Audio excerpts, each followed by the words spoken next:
and welcome to our Davis campus. I am Dr. Janet Morrison, and I'm tremendously proud to serve as Sheridan's President and Vice Chancellor. I want to thank you all for joining us today here in Sheridan's Magna Skilled Trade Center, where my colleagues deliver trailblazing education and programs that are critical to economic growth in Canada. Since 1967, Sheridan has delivered world-class post-secondary education supported by exceptional student services and fueled by our commitment to experiential learning and applied research. As we gather today, we acknowledge that all of Sheridan's campuses reside on land that has been and still is the traditional territory of several Indigenous nations, including the Anishinaabe, the Haudenosaunee Confederacy, the Wendat, the Métis, and the Mississaugas of the Credit First Nation. Since time immemorial, numerous Indigenous nations and Indigenous peoples have lived and passed through this territory. We recognize this territory is covered by the Dish with One Spoon Treaty, which emphasizes the importance of joint stewardship, peace, and respectful relationships.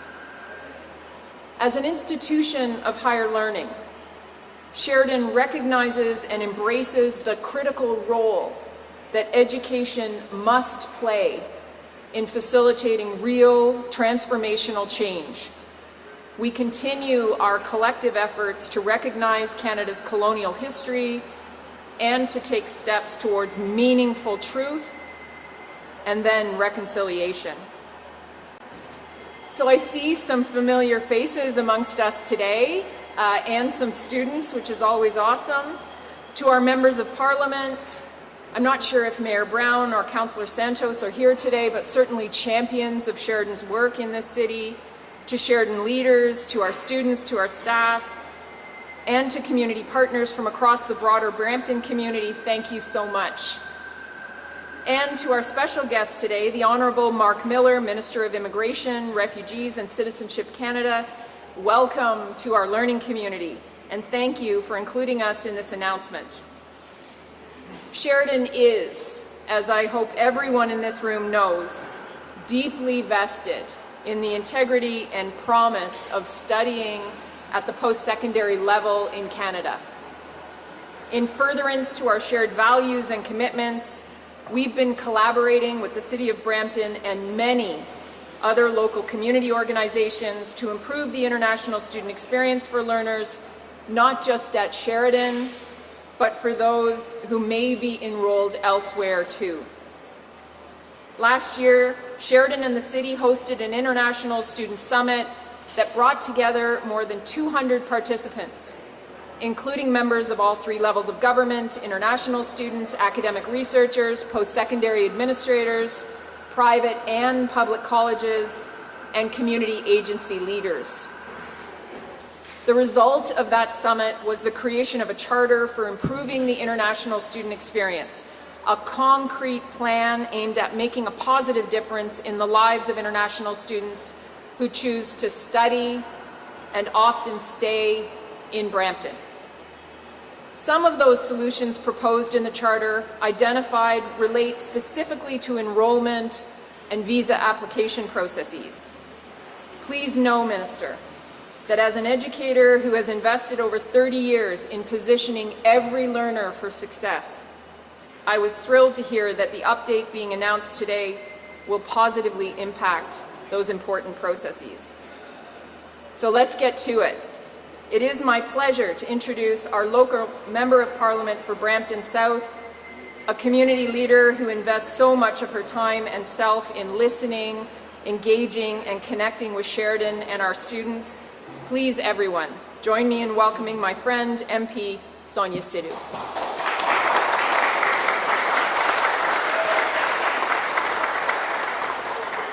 Thank you, Dr. Morrison. Good morning, everyone. I'm Sonia Sidhu, Member of Parliament from this beautiful riding, along with my colleague, friend, Ruby Sahota, and Shafkat Ali, Member of Parliament from Brampton Centre. Today we are gathering on the traditional territories of the Mississaugas of the New Credit First Nation. And we are joined today by the Honourable Marc Miller, the Minister of Immigration, Refugee and Citizenship. Minister Miller was raised in Montreal, where he received his law degree from McGill. He previously served as Minister of Crown Indigenous Relations and Minister of Indigenous Services, and Minister Miller has a second visit here today in this beautiful riding. We are pleased to have Minister Miller here in Brampton South at Sheridan College, one of the largest colleges in Ontario and home to many great programs like the Graphic Designs program that is world-renowned. The city of Brampton is one of the most diverse and inclusive cities in this country, and we are happy to host Minister Miller for this announcement.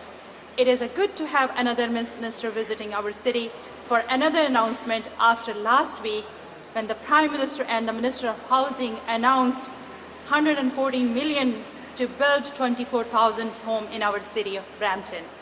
It is clear that the voice of Bramptonian is being clearly listened to by our government, and Minister Miller is here to make another announcement. Please join me to welcoming the Minister to give us an update to the International Student Program, as well as on the update on the task force to support that international students who are defrauded by unscrupulous immigration consultants. Please welcome to Minister Miller.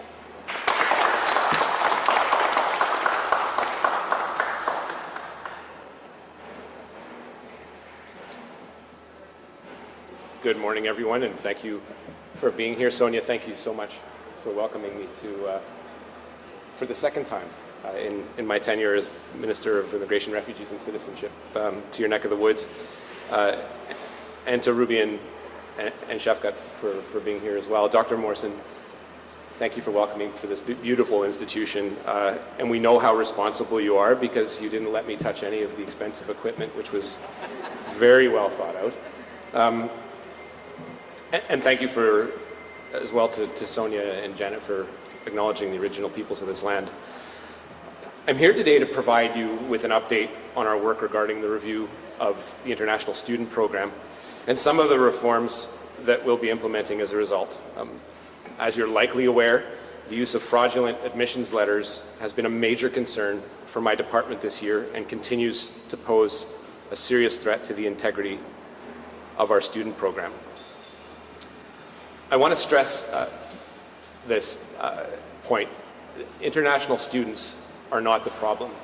They come here with hopes and dreams, and they are essential to building this country and the future and the ambition that we set ourselves for a country. I've met with a number of international students today, Puneet, for example, who spoke so eloquently about the precarious position that she's faced in her journey to permanent residency and the anxiety and fear that that's created. That is magnified when we have a system that has lost its integrity and is subject to, at sometimes, some of the worst aspects of fraud. Starting by the end of the year, we're taking steps to prevent this type of fraud by introducing an enhanced system of actually verifying the letters of acceptance directly with post-secondary institutions for all overseas study permit applications. Canada is a major destination and a top destination for international students, thanks to our open, welcoming communities and high-quality educational institutions. Between January and August of this year, we've received over 608,000 study permit requests while processing over 600,000 of these in the same period. International students, as I mentioned, bring a lot to Canada, benefiting campus life and Canada's multicultural spirit in communities across the country. By being open to international students, we benefit from new ideas, ways of learning, and researching coming into our post-secondary system. And clearly, this movement of students to Canada brings with it significant economic advantages as well, with international students contributing well over $20 billion to our GDP annually. Beaucoup de ces étudiants découvrent notre pays, veulent y rester et remplir les postes vacants lorsqu'ils obtiennent leur diplôme. Chaque année, des milliers d'anciens étudiants étrangers remplissent des conditions requises et font la transition vers un séjour permanent. Cependant, nous devons disposer d'un système fiable, équitable et efficace. Nous voulons que tous les Canadiens sachent que nous agissons pour préserver l'intégrité de notre système d'immigration. The issue of letter of acceptance fraud really came to the forefront earlier this year. Immigration, Refugee, Citizenship Canada and Canada Border Services Agency investigations were already underway when in June fraudulent letters of admissions were reported. The investigation identified nearly 1,550 study permits applications initially connected to fraudulent letters. In most of those cases, the fraud was detected and the application was refused. In approximately 450 of the remaining cases, fraud wasn't identified during the processing and study permits were issued. In some cases, people have shown up at the doorsteps of institutions to find out that their hope has been dashed. When media reports surfaced, a number of international students came forward as victims, not participants in the submission of the fraudulent documents. And I'd also say that because of the precarious nature of some international students, there is a hesitancy to come forward. And that only magnifies the fact that this could very well be the tip of the iceberg. To ensure that genuine students were supported, an IRCC task force was struck to review the facts of cases for individuals once the Immigration and Refugee Board had completed its proceedings. Pour identifier les étudiants qui sont des étudiants véritables, l'examen du groupe de travail cherche à savoir si les étudiants se sont inscrits à un établissement, s'ils ont terminé leurs études, s'ils étaient conscients des stratagèmes frauduleuses, s'ils avaient des liens avec des activités criminelles ou s'ils avaient fait d'autres fausses déclarations dans leur dossier de candidature. Of the approximately 450 cases, there were 285 of interest to the task force, and as of mid-October, the IRCC task force had reviewed 103 cases and determined that 63 students were genuine students. In 40 of these cases, these individuals were found not to be genuine students. For those students found to be genuine students, 30 were issued temporary resident visas. Most of the remaining cases are still before the IRB, and the task force will intervene where appropriate once adjudicative processes are concluded. As we continue to review the International Student Program, I can also confirm that we'll move ahead with a new recognized institution framework. We've been actively engaged with stakeholders, including Sheridan College, post-secondary education associations, and learning institutions on this concept, and we'll continue to refine it. We plan to implement the recognized institution framework in time for the fall semester of 2024. The framework would recognize those institutions whose international students benefit from top-class services, housing, and other supports. Our goal here is to punish the bad actors, make sure that they are held accountable, and reward the good actors who provide adequate outcomes for the success of international students. Such institutions that are recognized could benefit from, for example, faster student permit application processing destined for the students destined to their school. And as we move towards implementing it next year, additional details will be shared to fully explain how institutions would become recognized and what benefits that would bring. I would also caution people who demanded for a one-stop solution, that we put a cap on things, that we sort of bring down the hammer on an ecosystem that is rife with perverse incentives. I've met enough people in this field to know that the lived experience of international students is too complex to come up with a simple formula and simply have the federal government stomp in and pretend that it has all the solutions. My job is to solve for fraud and to make sure that my department and the federal government is doing its job. But I do want to add that the accreditation, the designation of designated learning institutions is made by provinces. And they have a primary role in this, in making sure that those institutions are doing their jobs. We have a challenge in Ontario in particular, but it is not the only province that has faced challenges. But we need to do it together. And the federal government is coming forward and opening its arms to our provincial partners, territorial partners, to make sure we all do our jobs properly. If that job can't be done, the federal government is prepared to do it. But for right now, we need the provinces in particular, and in the case of Ontario where we are, to look at the Auditor General report that was issued in 2021 with respect to public and private colleges and work on implementing some of those recommendations. They are key to the vitality of the people that I spoke to today. They are key to the integrity of the system, and they are key to what Janet so aptly said is responsible growth.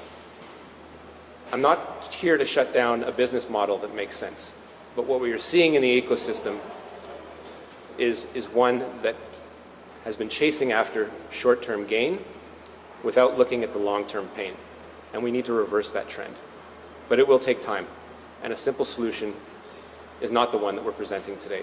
We will gradually move into it and make sure that we do our job first as a federal government, but work with our provincial counterparts to make sure that that job is done in a way that keeps international students like the ones I spoke to today at the heart of every decision-making process. Finally, I'd add, because this, and I won't add too much detail to this because it is a work in progress, we also want to signal our plans to introduce reforms to the post-graduation work permit program. We know that there is an arc to this. People don't just come to the country to study and necessarily to leave. Some do, but we know that this is also a pathway to permanent residency and Canadian citizenship eventually, but it has to go through a program that makes sure that we are incentivizing the trades that are in such great need in this country. We have a labor shortage in this country, and it cannot be filled domestically. That is the reality of the aging population that we have, and it's the reality that we need to face in a responsible fashion if we are to grow our gross domestic product responsibly, but also if we were to have all the services that all the aging population expects us to have in a country like Canada. The program that I'm speaking about hasn't been reviewed in a decade and has grown considerably in parallel with the increasing number of international students in Canada. In the coming months, we'll do continued work to make sure that we actually align this to the arc that I was speaking about, to make sure that someone that is coming here for studying can get a job and can move into perhaps a pathway to permanent residency. So I would expect to announce more details in the coming months on that particular piece of the reform. I'd also add that in the last year we've brought online new technologies that assist with study permit renewals, that use an automated tool to review applications and provide a summary to case officers for a final decision. I stress on that point that the final decision always remains with a human and case officers. This has improved our processing time, and it's really something we need to do in the context of the 21st century.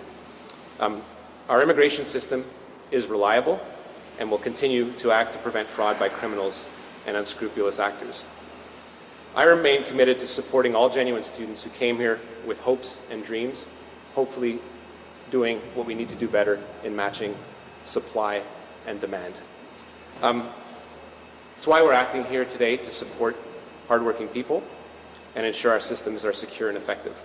I can't do it, we can't do it, the provinces can't do it without people like Dr. Morrison, without institutions like Sheridan College, and all the ones that are essential to the future and our responsible growth in this country. So I know perhaps some of you have questions. I'll leave it at that and simply want to thank you for taking the time to come here today. Merci.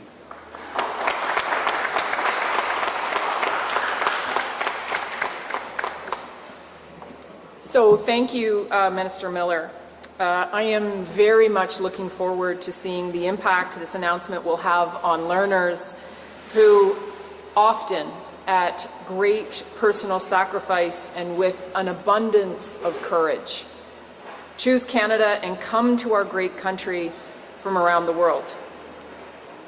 I just want to underscore, I have a lot of experience talking to learners and alumni. These students, graduates, are extraordinary. They're talented and smart, engaged, ambitious, and they will go on to drive economic and social outcomes for Ontario, for Canada, and the world. I could brag about Sheridan's International alumni for hours and hours and hours. But those learners, current and prospective, deserve bold leadership and the highest standards of system integrity. On behalf of everyone here today, thank you, Minister, for your unwavering commitment to delivering on that imperative. Thank you again, everyone, for joining us. I'll now turn it over to the IRCC team to navigate media inquiries.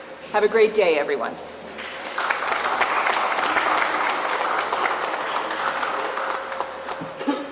Amazing. So we'll now go to questions from the media. We'll have a few on the floor, and then we'll go to some questions on the line. If you could say your outlet and your name, that'd be fantastic. We'll go here first. Hi, good morning. My name is Hamreen. I'm from Punjab TV.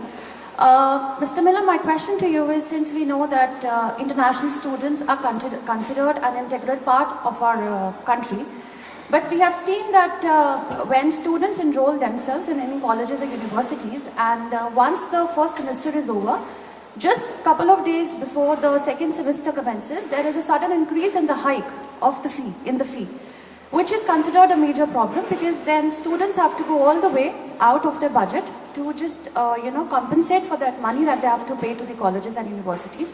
What's your take on that?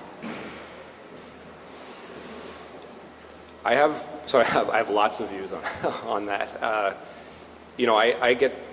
have the privilege of seeing this ecosystem that's been created from a 1,000-foot perspective. I have been an international student myself, so I'm not going to pretend. But I'm not going to pretend that I have the experience that I heard today from the 3 students that spoke to us so poignantly about their experience and their pathway to Canada.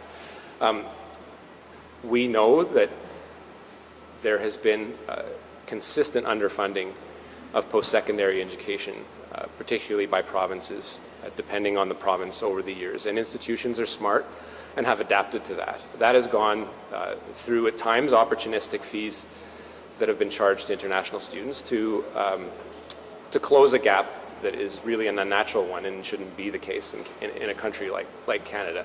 That's a reality that we all have to start talking about. It's created a sense, and I've talked a lot about fraud, but there is also perverse incentives that have been created as a result, and they've magnified greatly over the course of the last 3 years, and particularly as we exited from COVID. So what you're saying is only a small example of a system that is very, very lucrative, not necessarily for the federal government, but for institutions and provinces that have had a model of underfunding of post-secondary educations. It is a big issue that we need to discuss. But I'm not the minister in control of that, and I lose credibility when I'm in other people's business. I absolutely, when I speak to students and hear their experiences, I have the absolute responsibility to speak about it. But I need to be at the table with those that need to fix it. This is the case, and I've talked about Ontario today, but this is the case in Quebec as well, and it's the case in other provinces. I don't blame the institutions for having adapted, and I don't blame the students for their willingness to come to a country like Canada. But it is one that costs a lot and has real human repercussions. And what we're seeing more and more that we hadn't perhaps seen 10 years ago is this is having an impact on students looking for housing. And I don't want to blame in any measure international students for the housing crisis that governments, including Liberal and Conservative ones federally, have spent decades not investing in. But it is a reality that those students are in a much more precarious position than they have been in a prior generation. And I think those are all discussions I think as a country we can overcome. But we need everyone at the table to start talking about this. Again, I'll repeat again, my job is not to turn off the tap to responsible growth, but is to talk about responsibility and making sure that we are all doing our jobs properly. I can't fix fees overnight. The federal government has very little to say in the fees that are charged, but we are aware that it's happening. Perfect. So we'll continue on the floor with Global News. It's one question, one follow-up. Minister Miller, my question is about the task force that you talked about.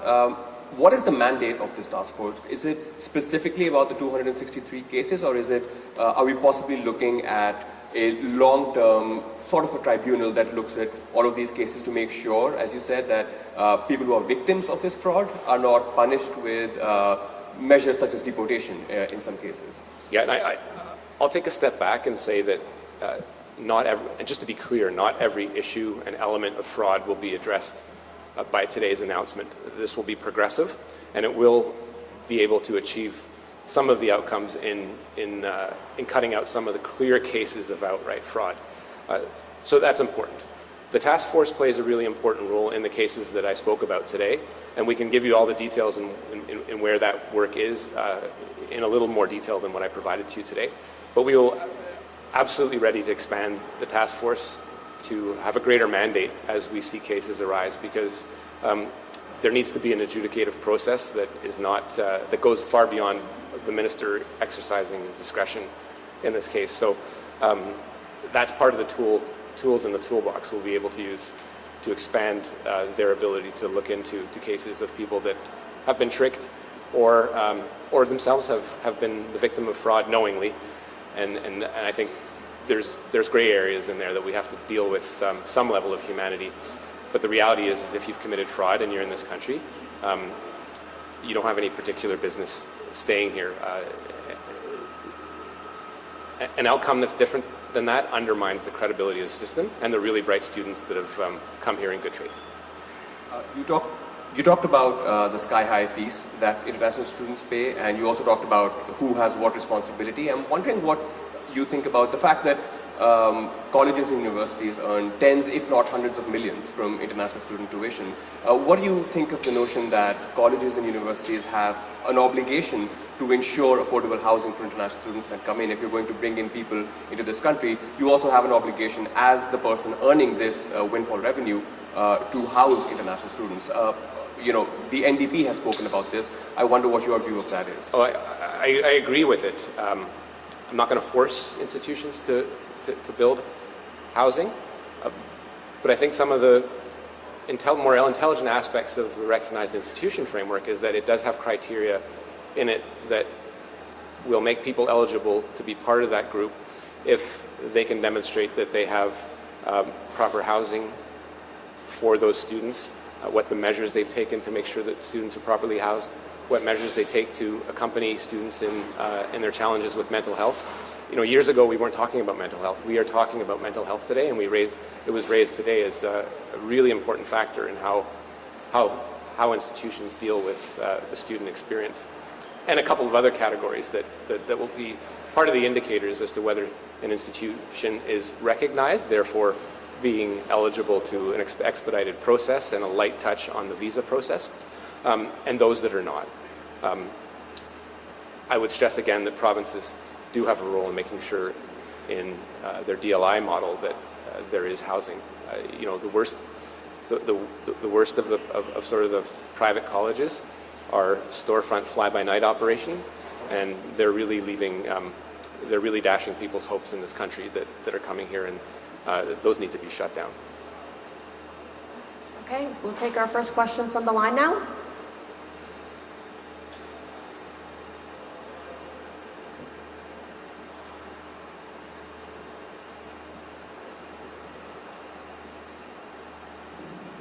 A few technical difficulties. We'll continue with questions on the floor. I think we have Filipino TV over here. Good morning, Mr. Minister. Good morning to all the officers. My question is in behalf of the many international students that we talk to in our station. Filipino TV is in the middle of making a documentary on international students in Canada. And many of their concerns are from the pathway from being international students to being permanent residents. A lot of them have been working and have been contributing to the companies where they're working now. I'm actually one of the examples. I was a former international student as well. And I'm also one of those waiting, but then I'm asking for them, for us, including me also. But a lot of them, they say, are in the CEC, Canadian Experience class, and they've been waiting for more than 2 years, some until 5 years, some until 6 years. And while they're waiting, there's a lot of challenges, like just to maintain your status here in Canada, you constantly have to renew your papers. There's a lot of, you have to take the IELTS again and all these things. And their question is, since September 2021, there hasn't been a draw on the CEC. Is there an update on that? And also, is the ministry open to maybe forging another stream, another pathway that's more directly from international students to permanent residents? Yeah, and I think and thank you. I think it's important to stress that being an international student or being a prospective international student isn't a guarantee of permanent residence or a guarantee of citizenship. Unfortunately, part of the fraud is unscrupulous agents, both in Canada and outside Canada, entertaining that false hope that if you can get into a program, you can become a Canadian citizenship. There have been, as you mentioned, and I'm sure you've covered this, there are limited pathways from to permanent residency. I do recognize, and this is work that is currently ongoing, I don't have anything to announce to you today, but this is work that is going on, particularly with some of my stakeholders in the construction trades and other industries to make sure that we are not becoming even more addicted to temporary foreign workers with all the realities that has created in a country such as ours. Depressed wages, exploitation at times. Not to say that there aren't good actors, there are. But what part of that ecosystem, I know I keep using the word, is it does have that aspect of creating some very perverse incentives. And so what I'm looking at, quite frankly, is a number of things that we could potentially announce over the next few months, including increasing the points we attribute to skilled trades, and opening more clear paths to permanent residency for those people that are already here. And I don't have anything to announce today. There's still some work being done by my team to make sure that we refine that.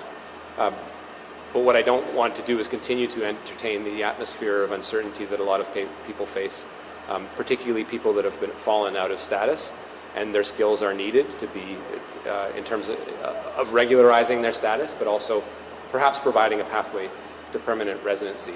So there are a few ideas that are being toyed around. Recognize the value of the statement you made, as well as the people that are looking to become permanent residents. But I will stress that it should not be a foregone conclusion that if you're an international student, and I would say not all international students want to become Canadian citizenship, that's their right. But that is sort of a line that's being used to try to attract people here and then often take their money and leave them in a very desperate situation. At the center of this, we have to keep the students in question and a level of humanity at the federal government. So as I talk about programs, make sure we focus on those people that we are seeking to retain in this country. Thank you. Amazing. We're going to go to the line again. Appuyez sur l'étoile maintenant pour poser une question. When prompted by the system, please clearly state your name to register your question. Lorsque le système vous invite, veuillez indiquer clairement votre nom pour enregistrer votre question. There will be a brief pause while participants register for questions. Il y aura un court délai vous permettant de vous enregistrer dans la ligne d'attente pour la période des questions. Thank you for your patience. Merci de patienter. And we will take the first question is from Rafi Bonjikanian, CBC News. Please go ahead. Hi, thanks for that. Minister, I'm just wondering if you can talk a little bit about the idea that universities that set higher standard for services, support, and outcomes for international students will benefit. I'm wondering, can you talk about what kinds of services would you expect them to extend? Could that include housing, for example? Yeah, thank you, Rafi. You know, a number of the indicators that will be finalizing as part of our launch in September for the recognized institution model include specific references to housing and the services that institutions have to provide to be part of the recognized institution model. Some of them are already doing it. They can obviously do it better, and others, I think, will be striving to reach those goals. It isn't, as you know, every institution that automatically provides housing, adequate or inadequate. So there'll be some institutions that automatically qualify just by the excellent work that they've been doing, and others that will be looking to enhance their services so that they can be part of this model that will entitle them to faster treatment. We could at another date provide you sort of a cursory list of what those indicators are, but they do revolve around what I was mentioning to one of your colleagues who asked the question in person, which would be physical indicators of what services, in terms of mental health services, student accompanied journey services, the ratio that they have of foreign students to domestic students, as well as housing needs that are supported. So that'll be really important as we move along, and when we look at the uptake and finalization of the model. I think as the federal government, what we were loath to do was to come out with a set of hard and fast indicators with ratios that we hadn't properly vetted, and then have some consequences that were totally unintended. So there's all that to say is, Rafi, is we still have some work to do in finalizing it, but the indicators that I mentioned, and there's about 8 or 10, deal with essentially how institutions treat their students and the indicators that do underpin that conclusion. We'll obviously ask those institutions to provide support. We know now that we have to have a trust but verify model, but it's very much one that'll be finalized in the coming months.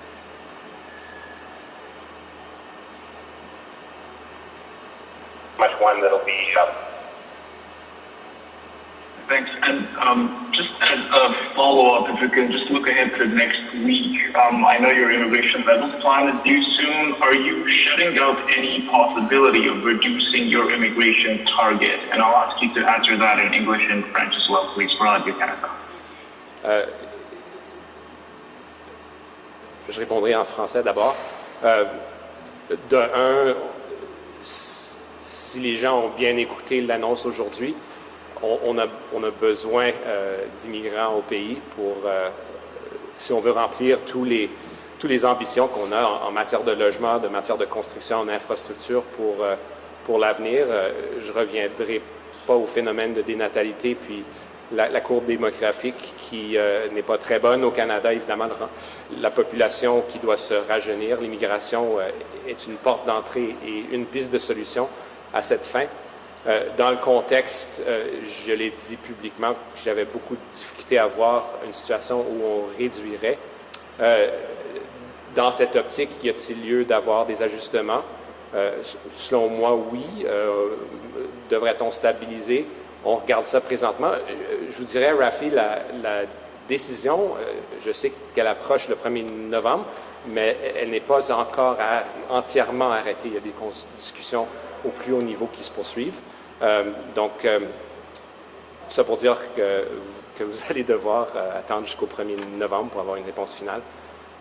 Rafi, as I said in French, a final decision has not been taken. There are still discussions at the highest levels being undertaken. I think people are very well aware of two phenomena. One, the importance of immigration in increasing our gross domestic product. This is one of the most significant economic vehicles to our country, but we need to do it in a responsible way. The net entrance into the workforce is 90+% driven by immigration, so any conversation about reducing needs to entertain the reality that that would be a hit to our economy.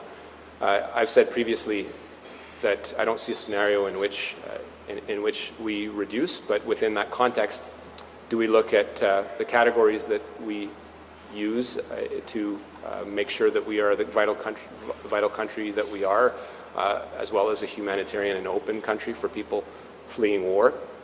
Is there space within there to look at and revise some of those numbers in different categories, and perhaps be a little more innovative and fine-tuned as we move from matching less hope with demand, but actually supply with demand, and that is sort of a broad brushstroke to say finally that as the decision hasn't been taken, you'll have to wait for the 1st of November, but it doesn't mean that I'm holding a secret back on you. The discussions are actually still ongoing, but those are some of the public reflections that I can share with you at this time.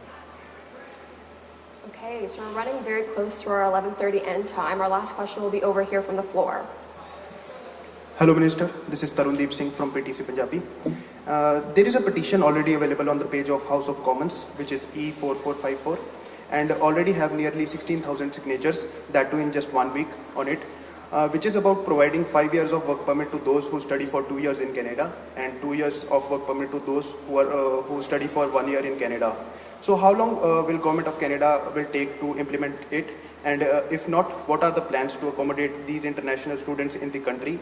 As data shared by StatCan shows that there are currently 1.94 million international students in the country. I guess the ultimate question, the initial question really is whether we agree with the petition.